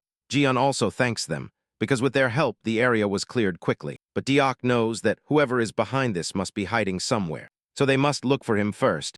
Determined, Kim Young says she doesn't know who is behind all this, but there is one really suspicious person, and grabs Jang by the neck, demanding to know what he did when the barrier broke. People try to calm the instructor, but the woman yells that the other could be a demon. The infiltrator tries to play the victim, saying that she is treated like this, even though she only helped, and everyone looks at her with disdain. Jiang asks her boss if they should get involved, but the boss says it's not time yet. Meanwhile, Yang explains that it took so long because she had to synchronize with the professor's brutal techniques. They realize that every time they tried to break the barrier, it became twice as difficult. Finally, Lee appears and says that Yang was in the third-year exam arena. The support professor asks how she knows that, and he replies that he noticed something was wrong with the barrier. He knows the basic theory of how barriers work, but he hates lying. He simply has no other choice. Someone points out that, now that he mentions it, there really is something that doesn't add up. In fact, there was someone named Yang in support. Right after, the demon woman asks Lord Kyanai what she should do. Furious, he tells her to do whatever she has to do. The two undercover agents, on alert, sense his aura and immediately spring into action. They launch a perfect combo at the demon, but he disperses, and they realize he's an A-class demon. Things are bad. Meanwhile, Yang already knows what to do if the mission fails. Everyone around her begins to be possessed and becomes a deranged monster. She orders the demons to exterminate as many humans as they can before she dies. Then she tries to attack Lee, but he manages to hold back her weapon, ending her little headache. Forever, the magician says she has come to the wrong place. The demons fall to the ground, destroyed after all. This is a magic academy. What a relief. Lee thanks the leader, Kim Deok-jeon, for his help, and Kim says it's been a year since they last saw each other. The older man says the boy has become a solid mage and can collect his reward for hunting demons. Later, the boy wants the money to go to Kim. He is the one who really deserves the thanks, but the boy has his own problems. A large explosion occurs nearby. It's the child of prophecy. A man says the name is second year, rank 2, and adds it's disappointing. Is she really the genius who is supposed to reach the level of Lisha or Han? Or maybe she's not showing her true strength because she's stuck carrying dead weight. Jun remembers training with Yu when monsters suddenly appeared. So she decided to fight too and help, but Yu told her not to get in her way, that she should run, that she would handle it alone. The demon asks her if that's all she has for him. Since it's not even who he's looking for, with brute force, the monster grabs Yu by the neck and begins to strangle her, saying she's full of magic power and can't resist. But the poor girl can no longer breathe. It is then that the ice attacks arrive. The demon from behind. Jun yells at him to let her go. His opponent is her. Jun collapses unconscious on the floor, and the beast says it's a beautiful friendship. Then he asks her what she thinks she can do with that. The girl knows she can't win, but she can't just run away and leave her friend behind. So she casts everything she has left into her magic. In fact, that hurts the demon, and the wounds don't heal. It is then that Jun realizes it wasn't ice, and her magic is running out too quickly. The child of prophecy, a mage born with the power to destroy demons, found her, and now he's going to finish her off with his own hands. But that's not going to happen. The child of prophecy is important. That's what Chin says as he activates the heart of nature. And then he says that the one who is going to be annihilated here is him. The demon tells the child not to interfere and fires an incredibly strong dark purple power. Still, the bracelet activates a magic shield and protects him. The outsider wastes no time and launches a barrage of mana explosions, hitting the guy from every possible direction. He falls to his knees, surprised by the amount of mana the boy has. Our hero says he has more experience than he looks. The demon growls that he won't fall alone and charges directly at the child of prophecy. But Kim was already ready with his power orb, preventing the enemy from reaching his friend. The man disintegrates into ashes. A window appears saying that the B-class villain has been successfully destroyed. Coincidence has increased by 0.4. Achievement Savior unlocked. 3,000 points earned. Meanwhile, Kim realizes that Jun has woken up early, but she handled it well, because the demons received a prophecy about the birth of their natural enemy. They will continue to attack the academy, so Jun Lee and Joe will have to get stronger. Kim thanks everyone for making it out alive. The news circulating is that a demon attacked the Magic Academy, and Lee Joe and 2 other students defeated him. But Joe finds it pathetic that people treat her like a hero when she hasn't even done anything. Jun peeks out and asks what she's talking about, but the other girl tells her to go back to bed. The child of prophecy says she protected her from the boy, but Joe says she fainted like an idiot right after. It's just a minor injury, but the academy is making a big deal out of it, and June tells her to rest. The red-eyed girl heard that the other girl fought the demon while she was unconscious. June asks why she didn't run away alone, since they aren't even friends. Why risk life like that? Jun says anyone would have done the same. Besides, she once met someone who reached out to her when she was alone, and she thinks it would be nice to be that kind of person too. Ever since she made that decision, she has been able to find the courage to face her enemies. So when things get tough, it's okay to ask other people for help. But Ju remembers a burning house, and 2 people who look like her parents yelling at her to grab the girl and run. The girl was separated from her mother and father. Shocked, Joe says she doesn't need anyone's help, and the other girl says that, at the very least, she can say thank you. Jun also says that if it weren't for Kim, neither of them would be alive right now. And the fiery-eyed girl asks what that means, but Jun says he will explain it to her himself. Smiling, Kim appears and asks if they are okay. On guard, Joe asks why he is there, and he replies that he needed to drop something off. His share, 5 million wons for defeating the demon, but she is confused. Kim was the one who killed him, and he knows it still when he arrived thanks to the two of them. The enemy was practically finished. He just gave the final blow, but Joe thinks taking money you earned with the help of others is very shameful. So the two can split it, and blushing, she thanks him for saving her. Kim planned to befriend Joe through Jun, but maybe it was too soon. The interest level rose to level 1. 2,000 points were earned. The blonde says she acts like this because she's embarrassed. In reality, she's just very proud. And finally, Ken has enough points to buy the dimensional backpack. Still, Joe walks down the hall very nervously, complaining that Kim, the boy, hadn't finished when she fainted. Kim destroyed him himself. She realizes that he is not a summoner type or a support type, but he showed talent in everything, like a kind of genius, and those incredible skills she saw in Jung were also thanks to him. So why would he spend his whole life hiding that kind of power and ability? At his age, there is no reason. Maybe he also lost his family to those guys. Meanwhile, Kim asks Jun if she told anyone about it, and she replies no, because if it attracts attention, the training will become annoying, and above all, she wants to understand her power to destroy demons by herself. Compared to the original story, Jun awakened her power a month early, and although she is still inexperienced, getting stronger early will help her a lot in the future battle against the Demon King. With that, the outsider can stabilize one of Lee's teammates. He says he'll come up with a plan with her, and Jun says she's curious about something. The moment the barrier was lifted, he rushed into the arena. It was because of her that Kim has been charging her so much, like during the exam. And during the attack, Jun is thinking about some things that make the boy nervous. He says it's not what she thinks. During the exams, it was because he trusted her potential. And during the attack, he simply ran towards where he saw the explosion. Now she looks a little uncomfortable, and Kim asks her if she thought it was something else.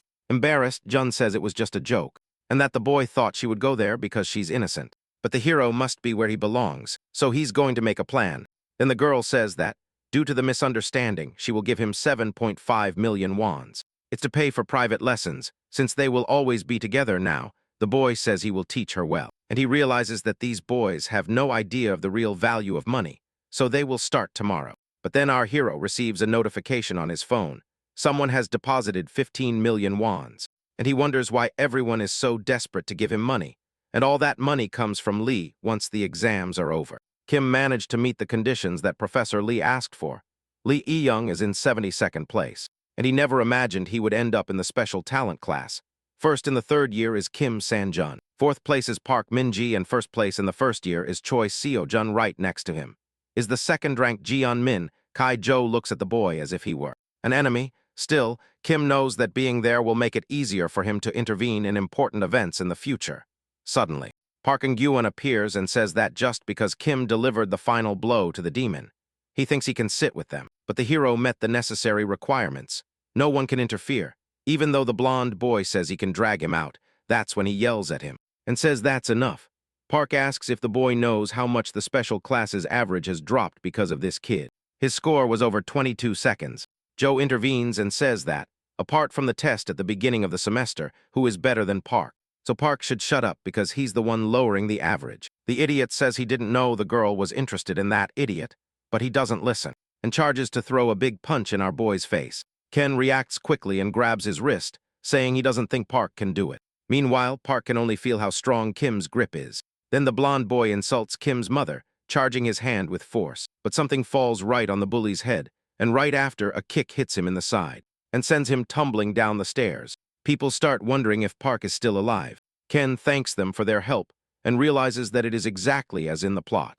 The kick was delivered by Jeon, who says she liked Kim's exam. The agents arrive at the class for special activities. Around them, students are panicking trying to wake Park up, and the scar-faced boy wonders if he hit him too hard. Before that, the man had stayed in Sok. He was assigned to go to school, but Diok explains that the demons are hiding. There are some suspicious points. Jeon says they normally work separately, unless they receive orders from the king. And it's also strange that the demons manage to infiltrate the school so easily. Someone from inside must be helping them, and their mission is to work with the school to find the demons and the infiltrator. He appears on stage saying he is from the Special Forces and has been sent by the association. Choi asks if the class will be about terrorism control, and John replies yes, and adds that cowards like them cannot participate in real combat. From now on, under his supervision, they will search the monster spawn area. It could be dangerous, so if they find anything, they must report it immediately. But John knows it's not dangerous. It's just a secret training area for the Special Forces. Still, there's a dungeon there that has already been cleared, so they can identify suspects using magic cameras. Special classes have more freedom to carry out activities, so the infiltrator should be there. That's probably what Yon thinks. It's a fact. There is a demon in the school, but it is cunning. What matters now is ensuring that Lee gets the S-class item in the secret floor of the dungeons, and helping Choi. He will be with him during this activity. Finally, the teams are formed, and everyone must head to the operations area. This time, Kim is going to follow the original story, but perhaps the mere act of inserting himself into the story creates new variables for the group. And what ended up happening was that Choi was paired with Kim.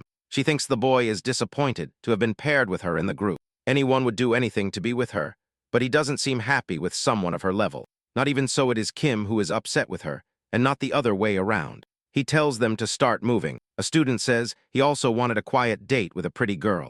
The other team consists of Lee Seo, Huni Yua Rat. That idiot is in love with Choi, the only daughter of one of the best mage families. She has talent and beauty. Then Lee says that there is also someone from a good family there, and you get angry. And the crybaby says the girl is different from the red-eyed one. The other group is in Huni Young Min Kai in an awkward atmosphere. The two walk through the forest, but if those two are sad, she feels more comfortable. Kim was friendly with Lee, even though he was the worst in school, and now he's in the special class. The boy is very suspicious. Choi is curious about him, and the boy wonders if she's about to punch a hole in his head. All excited, Kim says it looks like there's something there, and they should go check it out. The girl has no idea what he's up to, but it won't work with her. He tells the two of them to work well together, and the outsider gives Choi a strange look. He knows that look means without a doubt, I have ulterior motives. At that moment, the girl was desperate to recruit Lee because it would increase her value. So the boy tells them to head that way, trying to pair her with the protagonist and keep the original story going. But then Choi starts saying that Kim seems more impressive every time she sees him. He went from being humiliated to getting stronger, and he keeps forcing his way into the special class. It could be bad for him. If he draws too much attention, he could start making enemies.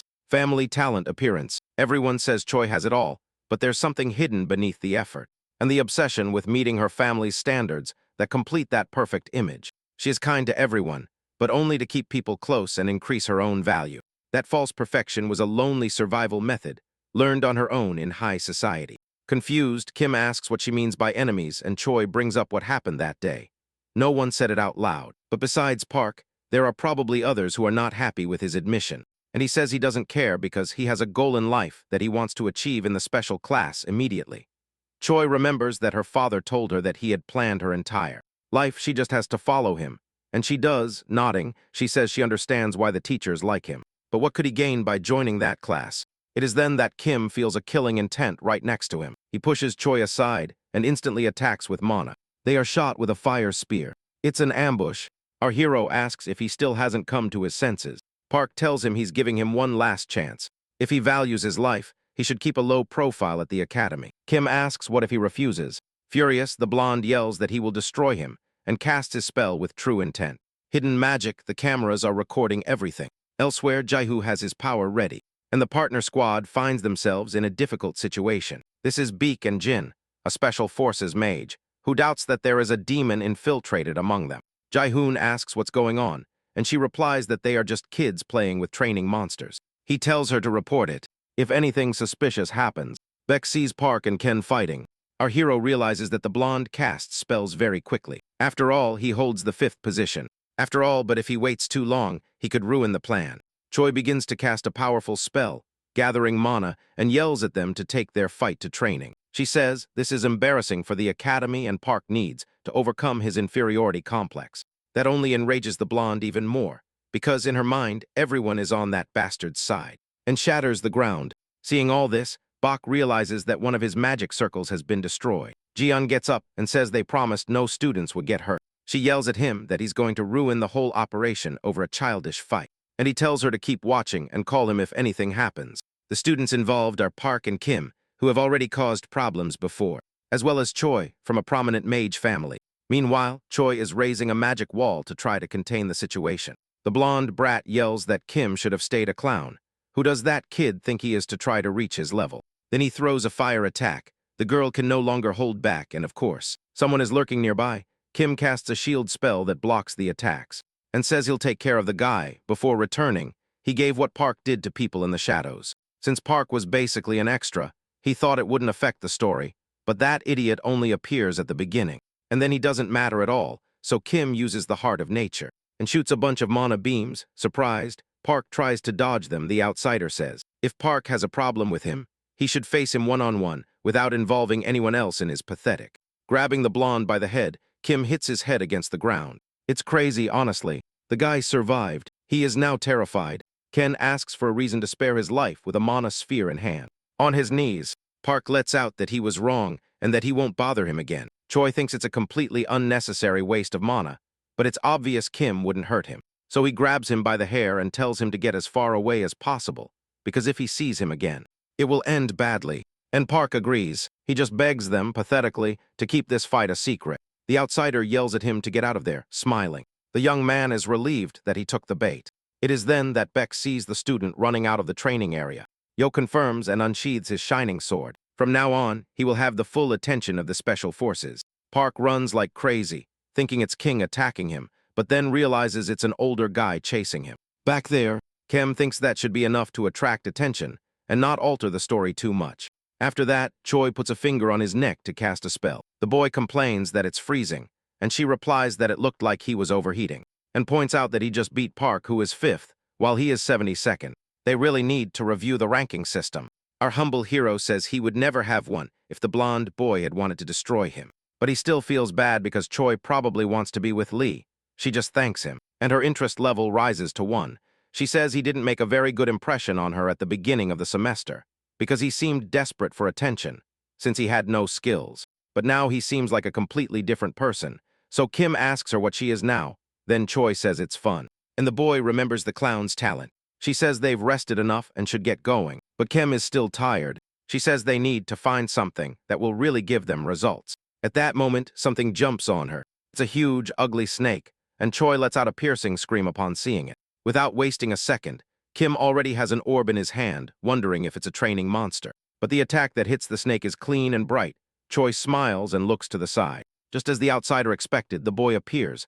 Lee Seo-hun asks if everyone is okay. As he puts away his sword, he says he's been going around trying to help others. But honestly, there isn't any dangerous monster. He was nervous because he was told it was a dangerous area. Choi says that for a genius it's easy, and adds that if he signs a contract with her family, he will shine even brighter. The young man says he'll think about it later. Kim realizes that the place and the people are perfect, so the main event should happen now. The protagonist, upon discovering the secret place, just needs to bring Choi near the dungeon for her to naturally end up with Lee. He just needs to guide them, so he points in one direction and tells them to look. There's a cave there with a strange blue light. The protagonist asks what that glow is, and Choi says it comes from inside. Our hero says he's curious and wants to take a look with them. As the three enter, Lee realizes it's a hidden phase, and things like that don't happen in a dungeon. Inside a dungeon, it's difficult, but the rewards are worth it. Excited, Ken sees that everything is going exactly as it should, and remembers the secret floor of the tower, which was also a hidden phase. This happens when something in the dungeon is altered. Lee and Choi can team up and defeat the boss. This episode is necessary for the protagonist to receive even more attention after obtaining an S-class weapon. But most importantly, Choi, now more mature, becomes his partner. The two can handle it easily on their own, so the hero suggests they simply fight the challenge. Lee refuses, saying there are too many variables and they should report to the special forces first. Kim can hardly believe it. He tries to grab the protagonist's phone, and while that happens, Choi stares at the water. She keeps looking at her reflection. Something calls her, telling her to try to enter. When she touches the water, something happens. Lee worries and Kim yells her name. It's the ghost witch of Class B trying to possess the girl. The two rush towards her yelling, trying to snap her out of her daze. The witch says she belongs to her. Now Kim realizes that if the monster attacked first, then something went wrong with the original plot again. And the monster completely dissolves, sliding into the portal and taking Choi with it. Lee yells, trying to understand what just happened, like a witch kidnapped her. Our hero says they have to save her, but Lee wants to call the special forces. If they don't go right now, she'll die. because the monster absorbs mana first. And then everything else, they have to deal with this, just the two of them, and they have to do it now. Ken places a hand on Lee's shoulder, and Lee realizes there's no other option. Determined, the two rush towards the portal. Meanwhile, Jian restrains Park and asks him what he's doing and what his goal is.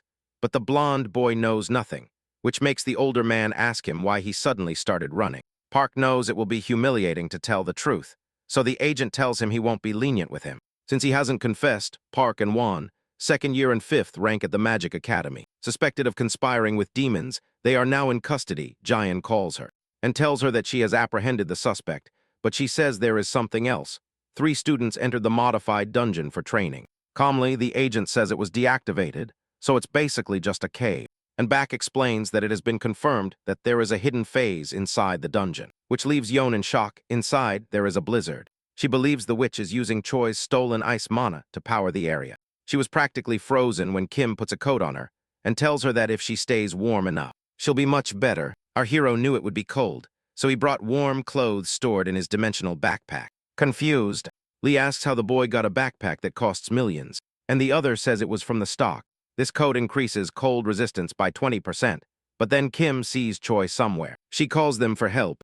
The protagonist tells them to hurry and get out of there. Then he quickly asks where the exit is. Kim casts a mana orbit Choi. She throws an ice shield and says he learned quickly. It's not fun. The ghost witch is controlling Choi. It was the killing intent detector that saved him. And to save the girl, first they will have to defeat the monster. With a creepy voice, the beast talks about how the girl's mana is cold and delicate. Once she absorbs it all, you too will be next. Kim knows the witch is undead, so she is weak against Lee's light attribute. So Lee goes in first. The hero stays behind, casting concentrated blue mana orbs, while that thing controls the body of Choi, a rank 1 first year, specializing in manifestation, and subspecializing in enhancement. All they can do is keep defending themselves. The possessed girl's attack almost reaches Kim, but Lee blocks it with his sword, already moving for a direct hit, but she turns her ice sword into a shield, and manages to deflect the protagonist's almost perfect attack. The witch asks if the boy is holding back, because it seems like he's fighting a little girl, and adds that all his attacks are pathetic. A rain of ice daggers shoots towards Lee, and he realizes that the switch between attack and defense is incredibly fast, plus the ice works very well with the environment. Even though some of those daggers are heading towards Kim, he barely manages to dodge them. But then he finds himself surrounded by sharp ice, like an icy prison. Pieces, Choi says the boy is trapped. Of course, our boy finds a way out, and still manages to dodge the endless ice blasts. Antonses tells him it's time for him to say what he has to do, because he must have a plan, which explains to me that they need to find the witch's real body, because if she is in danger, she'll let Choi go. The protagonist points out that the whole place is covered in ice and snow. The boy has to tell him where it is, but our hero doesn't know everything and remembers that. In the original story, he destroyed the witch by clearing the whole area. He takes his potion, and says the other guy can handle it. Now he has 10 minutes of faster mana, so he starts creating a lot of orbs. It's not the outsider who can destroy her, it's Lee Seo-hun. Meanwhile, John asks Park if it's just a simple fight, and if he acted strangely because he was embarrassed about losing. And the blonde agrees, making the guard realize that he should investigate more thoroughly before acting. Then he asks if the others had anything against him, crying. The idiot says he really knows nothing. Deok says the agent guaranteed the student's safety, and Sang takes the blame. No one expected the hidden phase. The leader asks if there is any possibility of rescuing the students, and the other says they would first have to try to open the entrance. If that doesn't work, the only thing they can do is pray that they clear the area and come out alive. At the cave entrance, Professor Wei tells all students to wait outside. Someone comments that if they get trapped in a hidden phase, there's no way out. Joe thinks she still has questions for Kim, so if anything happens to them, the boy won't get away with it. Inside, Kim continues to work with his orbs, and Lee wonders how on earth he's supposed to deal with this.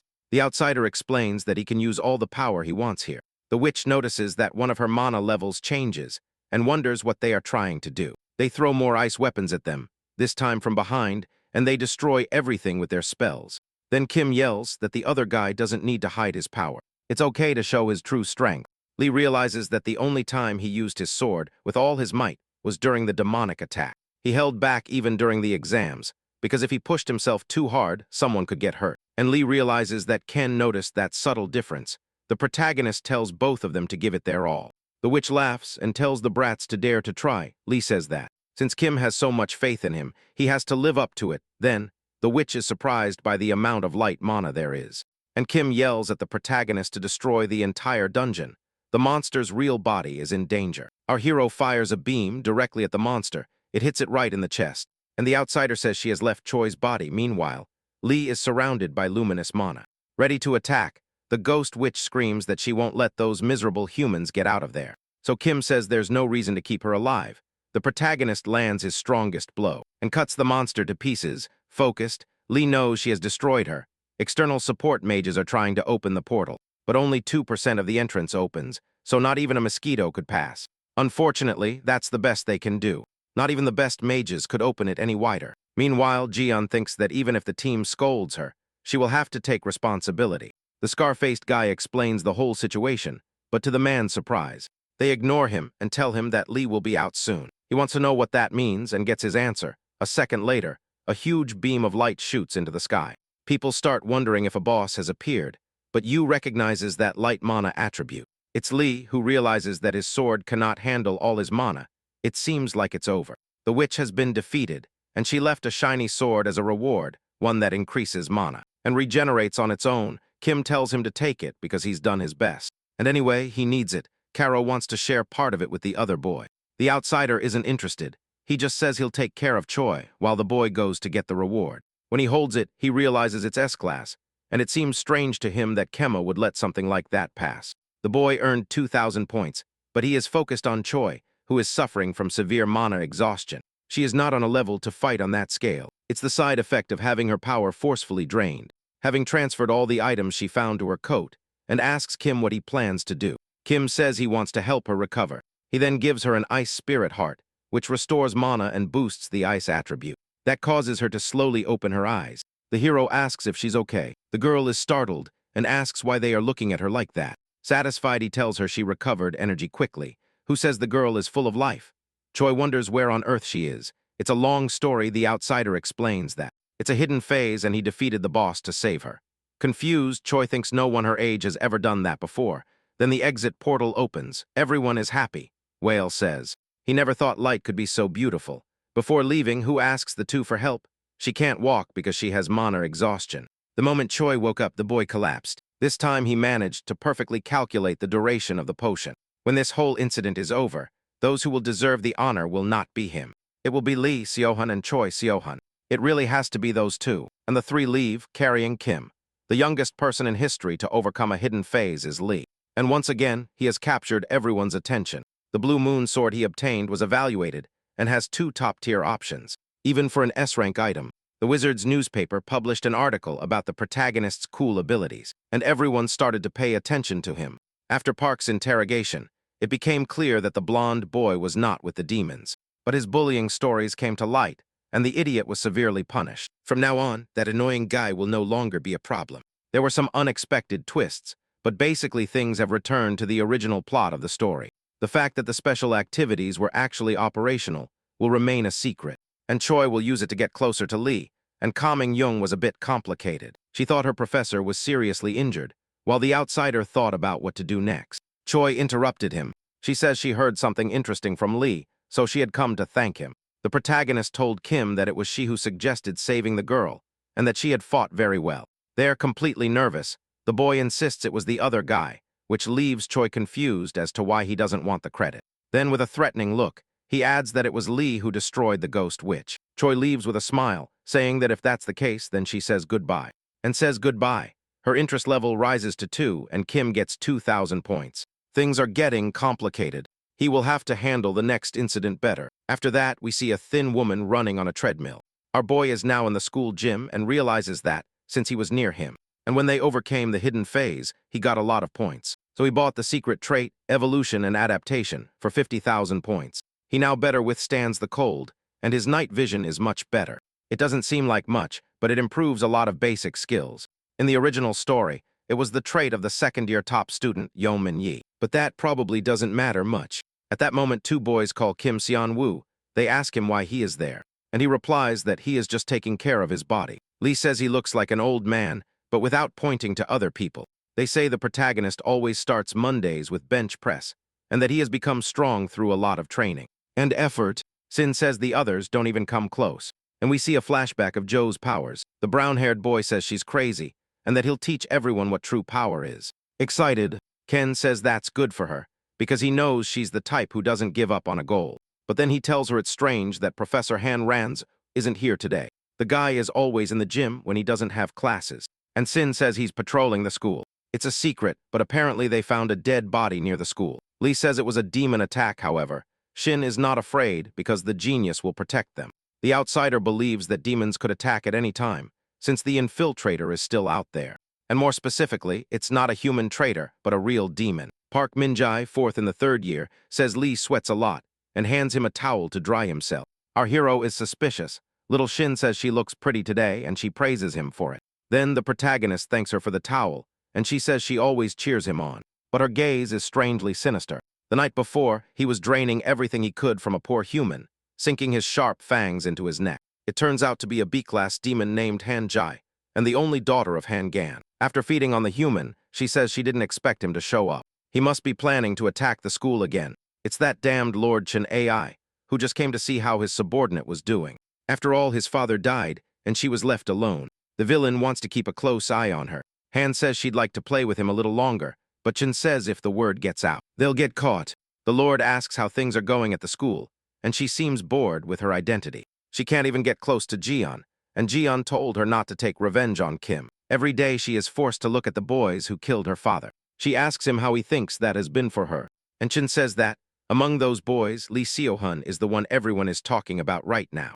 During the attack, it was suspected that the boy was the child of prophecy. The moment the demonic barrier disappeared, that boy appeared right after. It seems suspicious, but after his report, he was convinced that the child of prophecy is undoubtedly Lee Seo-hun. Sean, excited, Han asks if she can finish him off with her own hands, but Sean believes she is not capable still. The Lord does not understand the pain of wanting revenge, but not being able to bite even once. For revenge and for the good of the clan, she will finish off the boy. A bearded guy says that's exactly the mentality. Han hadn't even noticed the presence of that person. He says it turned out quite well, even though she is still new, bowing. Chan says she never imagined the demon would come there in person.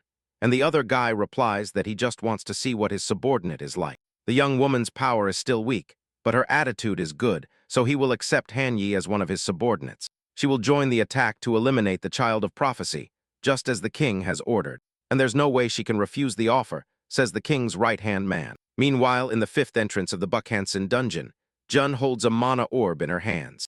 Her powers seem much more polished now. She launches it against all the monsters surrounding her, and the ugly little monsters get scared and flee immediately. Excited, she asks if it has been okay. Wacken tells her she has improved a lot, and that now she just needs to focus on mastering that form. Jun is surprised to have found a dungeon just for her to train in. But the outsider says it was luck, which is true in her past life as a rank C mage. She found this dungeon by accident. It's a place that never appeared in the original story, only he knows about it. The area is full of demon-type monsters, so it's the perfect environment to strengthen Jun's willpower. Kim asks her what she was thinking while using her power, and she replies that when she fought T, she was thinking about wanting to protect the people around her. The most important thing when it comes to destructive power is the willpower demonstrated through purpose and determination. And Jun's purpose is Kim. She wants to be like him, and he tells her they need to keep training like this every weekend so he can get her into the special class. But Jun doesn't see it as a date, since this way she can be alone with him on weekends. Before the exams, she was ranked 82nd. Now she is 52nd. If she keeps improving like this, she'll end up like in the original story. Kim's eyes light up, and he realizes he needs to deal with Han Yi's problem.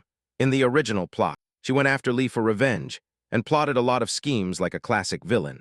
But now the ones who killed her father were Eli Yan, so why did she go after Lee first? Something doesn't add up, and before she can cause any damage, the outsider decides to make the first move. Han recognizes Kim as the person Lee rescued during the hidden phase. She heard that the boy wanted to tell her something, but Kim knows he's been caught, and he says it's something very important to overcome this obstacle. It's the only way. He gives her a book and tells her he wants to be close to her. A confession attack. First, he needs to create a situation where they are alone together. Hang is disgusted with him, which earns her the achievement. First rejection, 1,500 points in total. It went terribly wrong. She was flatly rejected.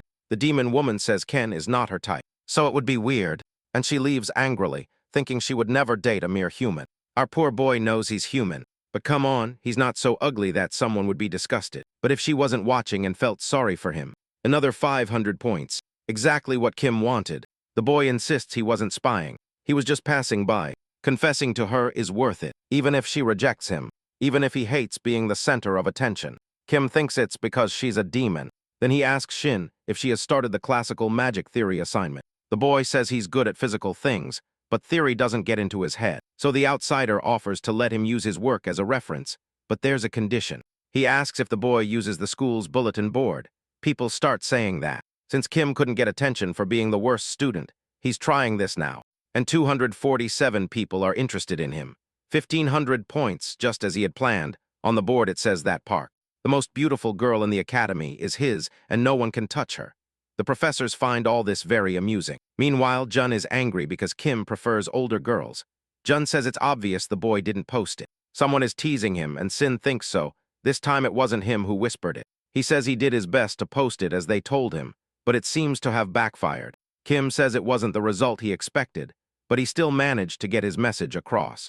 He knew that if anything related to love involved Zin, the whole school would find out. So he just says thank you.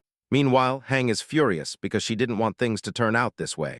Our boy might have prevented himself from being labeled the worst student in school, but people still see him as someone who's just seeking attention. If the demon links up with him, it will be difficult to house people or hurt Lee, and Kim doesn't exactly have a reputation to lose. Still, the reaction of those girls is a bit exaggerated. One girl says that when you're pretty and nice, only weirdos stick to you, pissed off. Hank knows she has to kill Lee, but thanks to that brat Kim, no one takes their eyes off him. If she had the chance, she would ambush him and finish her off, but for now, she has no choice but to retreat, because for Lee something much more important is about to happen. It's time to close the American Museum of Antiquities. And a blonde boy says the night patrol begins after checking that there is nothing unusual. This is the soul vessel, a sacred relic with the power to seal souls. 13 years ago, the world suffered at the hands of John, the worst terrorist group in history. But Kim Hincho, the president of the association, drove them back after an intense battle and killed their leader, Hin Chang-woo. Among the loot was the soul vessel, which was donated to the American Museum of Antiquities, which was simply there, no problem. Still, someone brings up the sacred relic, the most important piece of the entire exhibition, and a mysterious, intimidating woman dressed in black enters. An employee tells her she must have missed the sign. The exit is that way, but she continues on, saying it's incredible to see something like this up close. It's too beautiful to be trapped in a place like this. The blonde boy warns her that it is extremely dangerous, and that only qualified people can handle it. But she says only one person was qualified. The employee snaps at her that the association warned them that terrorists would try to use it, and that mystical power must be used for good. The blonde woman says he's wrong. Great power must be used for a great purpose. They are just hoarding it. He yells at the guards to immediately escort this potential criminal out, but the guard appears already unconscious. The woman asks if Scar is bored, and the big guy says they were all weak, and that he wants to fight someone strong. The employee says they were all class mages, and he realizes that the security system didn't even activate. A girl with a red scythe breaks the protective glass of the relics. She says they agreed to just threaten the guy and steal it. Maybe the plan changed. The blonde boy falls to the ground, wondering who these bastards are. Scar says they may have taken their god, but they cannot break their will. The blonde girl remembers being called a cursed terrorist. Now she will pay for insulting her god. At the last second, the employee realizes they are John, and everything explodes. Meanwhile, the students receive the news. The terrorist attack was carried out by John, a sect believed to be extinct. Although the security footage was damaged, the leader of the attack is supposed to be someone named Bert, terrified. You can barely move. And Jung points out that she's turned pale. She says she feels nauseous and is going to lie down. Our Kim knows that the first battle against the villain group John is about to begin. Bert is very happy. She thinks her photo turned out very well. And Jin says he could barely cover her face, and that they went to so much trouble to disable security for nothing. The girl says that a careless idiot insulted her god. Natasha says that's why she let him atone with his life, and Scar thinks it's all over too peacefully. In other times, they would have blown up the whole block before leaving, but Jin says times have changed, and that it's too risky now. Natasha tells the idiot that the Special Forces and the Dawn Sword are still after them, but he says he can handle all of them. Then Bork says they should find a quieter place for a while. As Jin said, maybe this time it's better to go to Korea for a while. Scar loves the idea because there are strong idiots to fight there. And Natasha wants to go to the Soul Magic Arena, but Jin wants to avoid encountering Kim Hinchul. The leader is not worried, because no one expects them to appear on their turf. And she also has something to check there. The blonde boy asks about Lee and Bert says he knows what that boy means to them. Then the red-clad girl says that the brat has gotten into a lot of trouble. What is Beck doing in security? Scar says that crises make the man, and the leader says that's it. Now they prepare passports and fake IDs and tell Beck they'll be there soon. It's been a while since the outsider appeared as Kim Hingwoo. It should be safe to move now, as Rayon's interest has likely decreased. And more importantly, before fighting John, he needs to improve his stats. Bored, Zeon appeared early. As usual, he could have asked someone to deliver it, but it's been a while since they saw each other. There's the item he asked for, Sacred Herb Potion and High Durability Combat Boots. They are S-rank. They adapt to the user's body and reduce energy consumption by 20%. Kim realizes he has two options. The price must be much higher than other items of the same class. While they eat, Seon says she didn't want to give just any gift. Her motto is, never disappoint the customer. Kansha is the name of the restaurant where Lee, in the original story, almost fainted after just one bite. Ken wants to know if it's really that good, as the golden pasta melts. The aroma of mushroom from the sauce spreads with the juices, and then the Hanu roast beef inside mixes with the red wine sauce, causing an explosion of flavor. Crispy on the outside, tender on the inside. Seon says seeing a reaction like that makes it all worthwhile. The outsider says he cannot accept such a generous deal without giving something in return. But she says relationships don't work like that. But our boy insists he has something better than money. Ken says she seemed worried earlier, perhaps about the terrorist threat. Deposit $2 billion in 3 days, or Anson will fall. Sean says that information never leaked. How is it possible that he knows? Of course, he says he has his methods. The boy's right, ever since the John incident, things have been difficult, and she is still busy dealing with her brother's power plays. Luckily, the person threatening her has no connection to John. It's actually Ho Sung-hun, an underworld alchemist, a criminal trying to extort money from In-sung. Now that they are at the top, he tells Sean to check his security team's financial situation, and he will find someone who is working with an alchemist. He's basically a supporting character who's barely mentioned. He's just there to set up an event, so it doesn't hurt to bring him up. She is surprised that Kim knows high-level information, which even she doesn't know, and his source is a complete mystery. So she calls him Kim Hing-woo, saying she doesn't know who he works for, but that maybe she would like to work with her, with someone like him by her side. It will be difficult to lose against her brother. The pay will be in the millions, and the perks will be great. The outsider says he doesn't do it for a special deal. He just wants to help her, but Sean doesn't find it fun to earn it so easily. So he suggests another dinner later, and she'll come back with even better conditions. Our boy finds her offer tempting, but if he accepts it, he will stop helping Lee. With his new boots, he can walk in the air for 5 seconds every 2 minutes. There are 3 options. Good thing there was a useful item in the hidden phase. The lunatic jumps off a building just for fun, landing on the one next to it. It's always good to practice. First, in magic class, the professor says that next week there will be a theoretical research project in pairs. A little more time is requested, but it is denied. So Kim decides to use the advantage of being an outsider to finish it in 1 day and get some rest. But who would be a good partner? Immediately, Yu approaches him and tells him they are together. The students get nervous because the 2 best in theory have been paired. That infuriates the girl, which scares everyone. She asks Kim if he has a problem with that, but he replies no, not understanding why he suddenly wants to talk. And Joel tells him to meet her after class in the training area. The outsider realizes that this works because he had to see her at some point anyway. But there she pushes him against the wall and demands he tell her his secrets, and tells him there's no point in playing dumb because she knows his true identity. Our boy is completely confused now. Here we have a rather interesting story about a character who, instead of becoming the typical hero of the tale, tries to live quietly as a mere supporting character within a world he already knows. But everything changes when something impossible happens. The original protagonist dies. At that moment, the story that should have taken a clear path begins to break, and Kim Jong-woo understands that the future he knew is no longer safe. The most striking thing about this work is how the main character uses his knowledge of the world and of events to try to change fate. Instead of seeking glory, he prefers to move in the shadows, accumulating power, information, and opportunities, while everyone underestimates him. That contrast between the image of a useless student and what he is actually doing behind the scenes makes the story much more intriguing. Do you think someone can change the destiny of an entire world by acting from the shadows? I'll read you in the comments. And if you like these kinds of stories, don't forget to leave your and subscribe to the channel for more videos like this.